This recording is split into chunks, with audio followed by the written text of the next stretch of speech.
Me voici avec vous aujourd'hui pour entamer une semaine de réflexion, de goûter ensemble la parole de Dieu. Voilà, donc nous serons ensemble pour méditer la parole du Seigneur. Donc je vous invite, avant de commencer, de prier, d'invoquer l'Esprit Saint qui sera notre maître dans cette méditation. Au nom du Père et du Fils et du Saint-Esprit. Amen. Respire en moi, Saint-Esprit, afin que je pense ce qui est saint. Agis en moi, Saint-Esprit, afin que je fasse ce qui est saint. Attire-moi, Saint-Esprit, afin que j'aime ce qui est saint. Affermis-moi, Saint-Esprit, afin que je garde ce qui est saint. Garde-moi, Saint-Esprit, afin que je ne perde jamais ce qui est saint. Saint-Esprit de Dieu, toi qui as inspiré la Sainte Écriture, viens ouvrir maintenant mon cœur, mon intelligence, tout mon être à comprendre, à méditer et surtout à adhérer à la parole du Seigneur. J'ai besoin de toi, Seigneur. Sans toi, je ne peux pas comprendre, je ne peux pas attendre la raison, le motif. Je ne peux pas visualiser cela dans ma vie. Sans toi, je ne peux pas répondre. Viens, Saint-Esprit, j'ai besoin de toi. J'ai besoin de toi. Au nom du Père et du Fils et du Saint-Esprit. Amen. Et nous commençons donc ce dimanche 6 mars, la première semaine du Carême. Voilà. Donc nous allons débuter aujourd'hui avec cet évangile de Matthieu 4 qui est très connu de notre part. Et avant de méditer, on va d'abord le lire. L'évangile chapitre 4 de Saint Luc. Voilà, je crois que j'avais dit Matthieu, mais c'est Saint Luc, pardon. Luc 4, voilà. Nous allons prendre ces versets pour méditer, donc du verset 1 à 13. En ce temps-là, après son baptême, Jésus, rempli d'Esprit Saint, quitta les bords de Jourdain. Dans l'Esprit, il fut conduit à travers le désert, où, pendant 40 jours, il fut tenté par le diable. Il ne mangea rien durant ces jours-là, et quand ce fut le temps écoulé, il eut faim. Le diable lui dit alors, « Si tu es le Fils de Dieu, ordonne à cette pierre de devenir du pain. » Jésus répondit, « Il est écrit, l'homme ne vit pas seulement de pain. » Alors le diable l'emmena plus haut et lui montra en un instant tous les royaumes de la terre. Il lui dit, je te donnerai tout ce pouvoir et la gloire de ces royaumes, car cela m'a été remis et je le donne à qui je veux. Toi donc, si tu te prosternes devant moi, tu auras tout cela. Jésus répondit, il est écrit, c'est devant le Seigneur ton Dieu que tu te prosterneras, à lui seul tu rendras culte.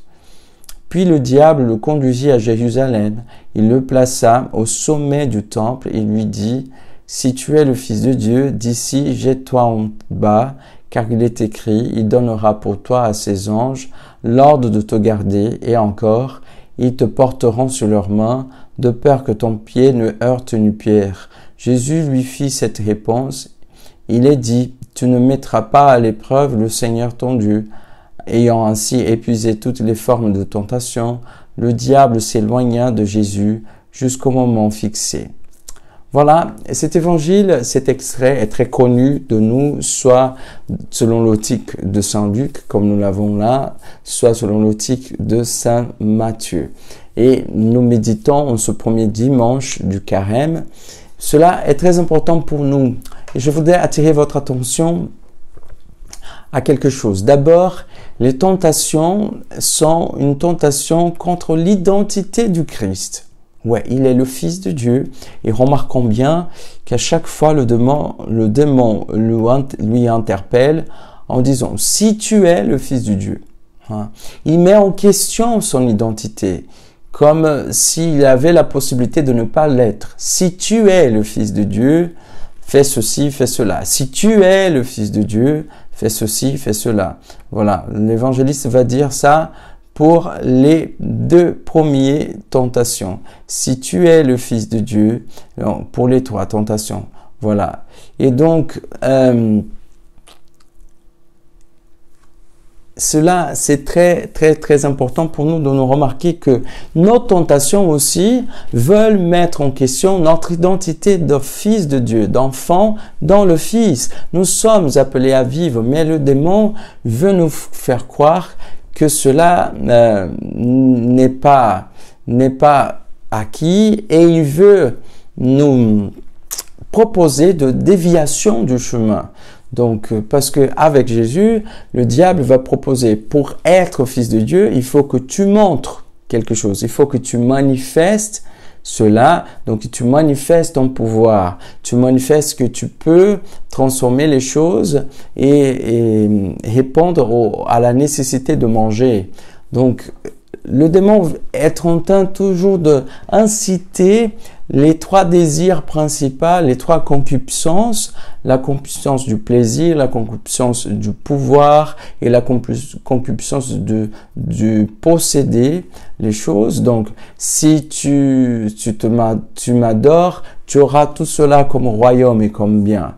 Voilà. Si tu te jettes d'ici, tu montreras bien que tu es le Tout-Puissant. Si tu transformes, voilà, tu auras le plaisir de goûter le pain. Donc, le démon est en train d'inciter ces trois concupiscences et avec nous, c'est pareil. Il veut, en incitant nos concupiscences, il veut essayer de nous proposer une identité de fils de Dieu sans Dieu. C'est ça qu'il a fait avec le Christ. C'est ça qu'il essaye de faire avec nous. Mais le Christ a vaincu. Il a vaincu toutes les tentations. Et comment il a vaincu? Il a vaincu avec la parole parce qu'il savait qu'il était. Il était sûr de son identité de fils dans le Père, de fils du Père. Et très important, nous remarquons que dans cet évangile, l'évangéliste montre bien que le Christ l'évangéliste montre bien que le Christ venait d'être baptisé. Et qu'est-ce que s'était passé dans le baptême? Dans le baptême, il a entendu la voix du Père qui disait « Voici mon fils bien-aimé ». Voilà, voici mon fils bien-aimé.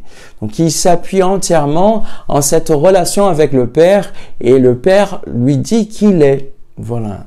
Or, toi et moi, nous sommes greffés dans le Christ grâce à notre baptême.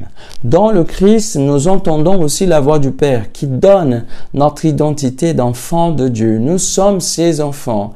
Il a donné son Fils pour nous. Son Fils est allé jusqu'à la croix pour nous sauver du péché. En lui, nous avons aussi toute la capacité de vaincre nos tentations. Quel est le chemin à faire alors pour vaincre le péché, pour vaincre la force de péché et les tentations? Nous, c'est justement prendre conscience, je suis enfant de Dieu. Voilà. Dans le Seigneur, dans le Christ, je suis enfant de Dieu. Grâce à mon baptême, je peux agir en enfant de Dieu. Et donc, je n'ai pas besoin de suivre toutes les tentations de la chair. Et je peux les vaincre grâce à la force que le Christ me donne. Voilà ce qui nous invite la parole, à prendre conscience de notre identité, prendre conscience de la force que le Christ nous donne, de la force qu'il nous donne de rejeter les œuvres de la chair et de assumer notre identité de fils. En lui, nous pouvons vaincre le péché. En lui, nous pouvons rejeter les œuvres de la chair. Je t'invite à prier avec moi ce dimanche avec cet évangile. Seigneur, nous te rendons grâce parce que tu nous as aimés jusqu'au bout. Oui, Père, tu nous as aimés en nous donnant son Fils et ton Fils, en nous donnant ton Fils et ton Fils nous a libérés du péché. Nous sommes libres, nous sommes libérés, sauvés et nous avons la capacité, grâce à notre baptême, de pouvoir rejeter les œuvres de la chair, de cheminer vers ce salut qui est déjà acquis, mais qui dépend aussi de notre liberté, de dire non à toute œuvre de la chair, à toute proposition de Satan.